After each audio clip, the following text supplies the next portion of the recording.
নমস্কার, আরও একটা নতুন ভিডিওতে আপনাদের স্বাগত জানাই। এখানে যে টবে দেখতে পাচ্ছেন এটা হচ্ছে পুরনো মাটি। এখন শীতকাল তো এসেই গেল, টবের পুরনো মাটিকে কিভাবে নতুন করে রিচার্জ করতে হয় সেটা আপনাদের আজকে দেখাবো। প্রথমে একইভাবে মাটিটাকে ভালো করে এভাবে একটু খুঁড়ে নিতে হবে, বেশিক্ষণ লাগবে না সময়। এটা খুঁড়ে নেওয়ার পরে আপনাদের যেটা করতে হবে, পুরনো যে শুকনো গাছ টাছ রয়েছে বা যে সমস্ত রয়েছে সেগুলো সব মাটির থেকে তুলে ফেলে দিতে হবে।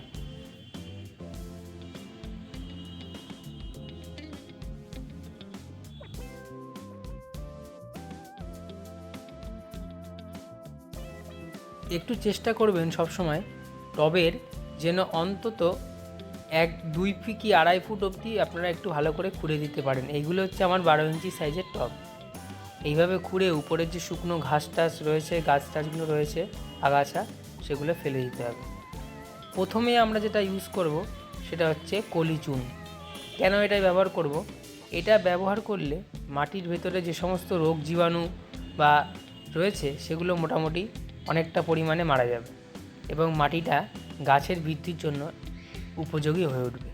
মাটিটার মধ্যে আমরা এই কলি চুনটাই ব্যবহার করার সঙ্গে সঙ্গে আমরা যেটা ব্যবহার করছি এখানে, এটা হচ্ছে মিক্স করা জৈব সার।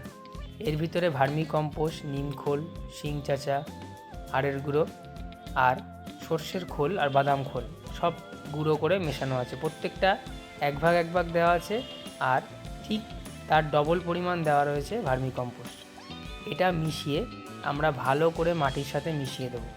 এটা করলে যেটা হবে, যে গাছই আপনারা এরপরে বসান না কেন মোটামুটি খুব গাছের গ্রোথটা ভালো হবে এবং সুন্দরভাবে বাড়তে থাকবে। ভালো করে সারটা মাটিতে মিশিয়ে দেওয়ার পর আমরা সুন্দর করে জল দিয়ে এই মাটিটা ভিজিয়ে দেব।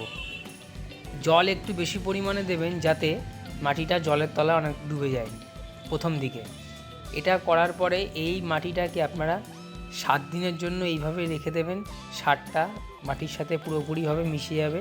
তারপরে আপনাদের নতুন চারা গাছ বসাতে পারবেন। আমি অবশ্য আপনাদের নতুন চারা গাছ বসিয়ে দেখাবো। নতুন চারা গাছ কীভাবে বসাবেন, এইভাবে মাটিটা আগে তৈরি করে নিতে হবে। যতই পুরনো মাটি হোক না কেন এইভাবে তৈরি করে নিলে যে গাছই আপনারা বসান খুব ভালো কিন্তু রেজাল্ট পাবেন।